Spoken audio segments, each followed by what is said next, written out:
Online की इस class में सभी बच्चों का हृदय से अभिनंदन है। आइए बेटा देखेंगे आज की इस क्लास में काव्यखंड से रिलेटेड कुछ महत्वपूर्ण क्वेश्चनों का सिलेक्शन किया गया है। चलिए पहला सवाल देखेंगे। प्रबंध काव्य के अंतर्गत नहीं आता है महाकाव्य, खंड काव्य, आख्यानक गीतियाँ या मुक्तक काव्य। तो इसमें बेटा आपका चौथा ऑप्शन बिल्कुल करेक्ट ऑप्शन होगा।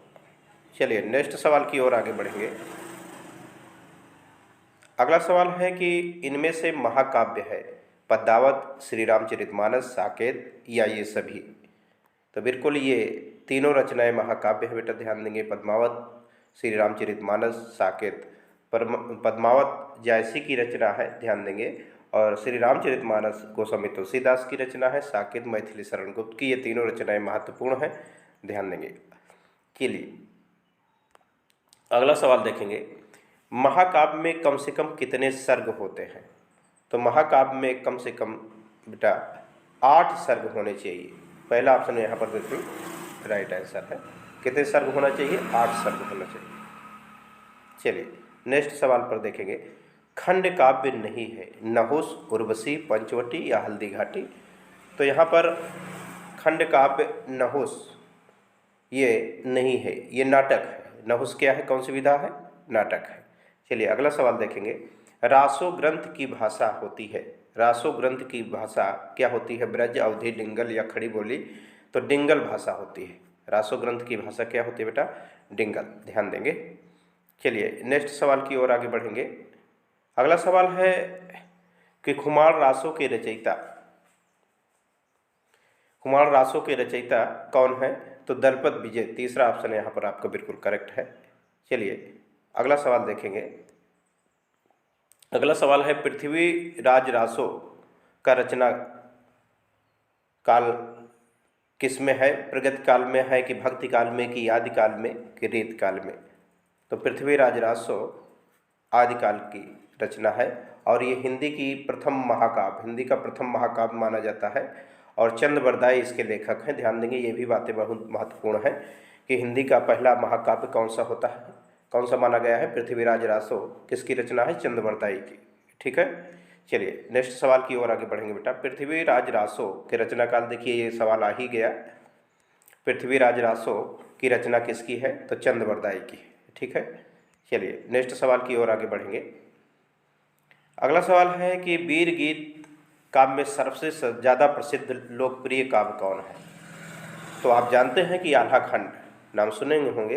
ये वीर का गीत काव्यों में सबसे ज़्यादा प्रसिद्ध है। कौन सा? आल्हा खंड। और ये जगनिक की रचना है। किसकी रचना है बेटा? जगनिक की, ठीक है। इस बात को भी ध्यान देंगे। चलिए अगला सवाल है। कविवर बिहारी की प्रमुख रचना है गंगा लहरी, सतसई, रस मीमांसा या वैदेही वनवास। तो बिहारी जी की रचना सतसई है, तो ध्यान दिए रहेंगे बेटा। कभी कभी पूछता है कि सतसई में कितने दोहे हैं? तो 713 दोहे, ध्यान दिए रहेंगे। 713 दोहे माने जाते हैं।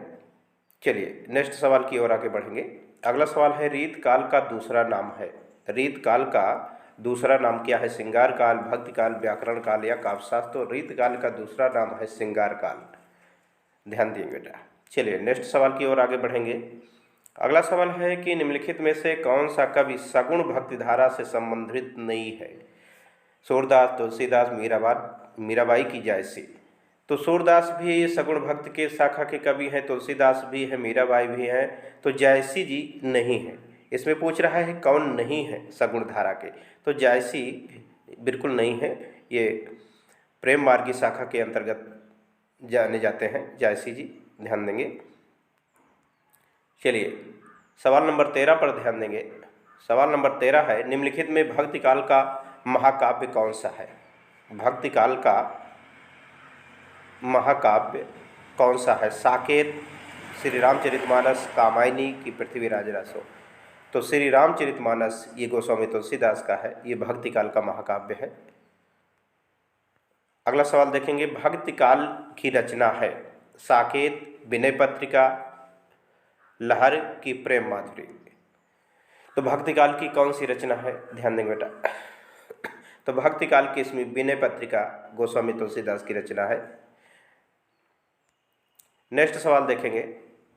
जायसी का पद्मावत किस भाषा में लिखा गया है? जायसी का पद्मावत किस भाषा में? अवधी, ब्रज, खड़ी की फारसी। तो पद्मावत की रचना जायसी जी ने अवधी भाषा में किया है, ध्यान देंगे, इंपॉर्टेंट क्वेश्चन है। अगला सवाल है कि निम्नलिखित में कौन ज्ञानाश्रयी शाखा का कवि नहीं है? नहीं की बात अगर करता है तो बहुत गौर से आप ध्यान देंगे। जब नहीं की बात करता है तो कौन नहीं है ज्ञानाश्रयी शाखा के? तो देखिए, दादू भी है, दादू और नानक, कबीर, ये तीनों ज्ञानाश्रयी शाखा के कवि माने जाते हैं। तो गोस्वामी तुलसीदास नहीं है। तो आपका करेक्ट ऑप्शन कौन सा होगा? पहला ऑप्शन बिल्कुल राइट आंसर होगा। चलिए नेक्स्ट सवाल की ओर आगे देखेंगे। महादेवी वर्मा किस काव्यधारा की कवि हैं? तो आप देखेंगे महादेवी वर्मा किस काव्यधारा के कवि हैं? सगुण के हैं, प्रगतिवादी हैं कि छायावादी? तो महादेवी वर्मा छायावादी काव्यधारा के कवयित्री मानी जाती हैं। चलिए नेक्स्ट सवाल देखेंगे। कामायनी महाकाव्य की रचयिता हैं। बहुत इंपॉर्टेंट क्वेश्चन है, मोस्ट इंपॉर्टेंट, ध्यान देंगे बेटा कि कामायनी किसकी रचना है? तो कामायनी जयशंकर प्रसाद की रचना है।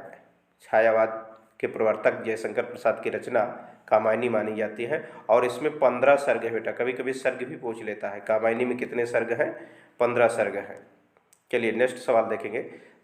ये भी बहुत इंपॉर्टेंट क्वेश्चन है, गौर करेंगे आप लोग। तार सप्तक काव्य के संपादक कौन है? विद्यानिवास, मुक्तिबोध, अज्ञेय जी की हजारी प्रसाद? तो तार सप्तक के संपादक अज्ञेय जी हैं। बहुत इंपॉर्टेंट क्वेश्चन है, इस बात को ध्यान देंगे बेटा। कभी कभी अज्ञेय जी का पूरा नाम पूछ लेता है, तो सच्चिदानंद हीरानंद वात्स्यायन अज्ञेय, ठीक है। चलिए नेक्स्ट सवाल की ओर आगे बढ़ेंगे। रीत काल के किस कवि ने वीर रस की रचना किया है? घनानंद, भूषण या बिहारी? तो रीत काल में जो वीर रस से संदर्भित रचना किया है वो है भूषण, ध्यान दिए रहेंगे। और बिहारी रीत सिद्ध कवि हैं, इस बात को भी ध्यान देंगे।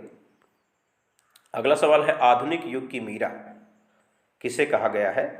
तो आधुनिक युग की मीरा बड़ा इंपॉर्टेंट है, महादेवी वर्मा। आधुनिक युग की मीरा कौन है? महादेवी वर्मा। चलिए नेक्स्ट सवाल की ओर आगे बढ़ेंगे। 22 नंबर सवाल है निम्नलिखित में से प्रयोगवादी कवि हैं? भूषण, बिहारी, सुमित्रानंद पंत हैं कि अज्ञेय हैं? तो प्रयोगवादी कवि के अंतर्गत अज्ञेय जी माने जाते हैं, ध्यान देंगे। चलिए नेक्स्ट सवाल है कि छायावादी युग की रचना नहीं है? आंसू, पल्लव, साकेत के झरना? इसमें क्या पूछ रहा है बेटा कि छायावादी युग की रचना नहीं है, कौन सी रचना नहीं है?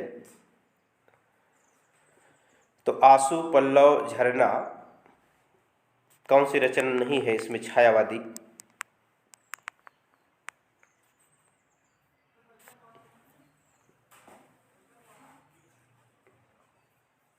तो इसमें पल्लव ये रचना नहीं है। चलिए अगला सवाल देखेंगे। किस कवि को राष्ट्र कवि का सम्मान मिला हुआ है? राष्ट्र कवि का दर्जा किस कवि को मिला हुआ है? भारतेंद्र को, त्रिपाठी जी निराला को, मैथिली शरण गुप्त को कि अज्ञेय को? तो यहाँ पर आपका तीसरा ऑप्शन बिल्कुल सही है, मैथिली शरण गुप्त को राष्ट्र कवि का सम्मान मिला हुआ है।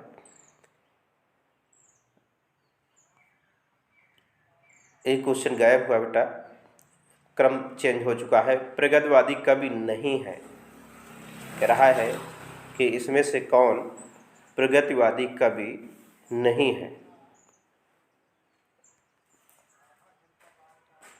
ध्यान देंगे बेटा, थोड़ा सा क्वेश्चन में मिस्टेक हुआ है। यहाँ पर होना चाहिए प्रगतिवादी नहीं, छायावादी। छायावादी नहीं है, ठीक है। प्रगतिवादी के स्थान पर क्या होना चाहिए? छायावादी। तो निम्न में से कौन छायावादी नहीं है? तो जयशंकर प्रसाद भी छायावादी हैं, पंत भी छायावादी हैं, निराला भी छायावादी हैं, तो रामधारी सिंह दिनकर नहीं है। इसलिए आपका कौन सा ऑप्शन सही होगा? तो यहाँ पर तीसरा ऑप्शन आपका बिल्कुल करेक्ट ऑप्शन होगा, ठीक है बेटा। तो इस तरह से आप आज की इस वीडियो में महत्वपूर्ण 25 क्वेश्चनों की श्रृंखला लेकर के आप लोगों के सामने उपस्थित हुआ था। आप आशा करता हूँ ये क्वेश्चनों की श्रृंखला आपको अच्छी लगी होगी। दूसरी क्लास में बहुत ही जल्द फिर से लेकर के उपस्थित होऊंगा। तब तक के लिए आप सभी विद्यार्थियों को बहुत बहुत धन्यवाद।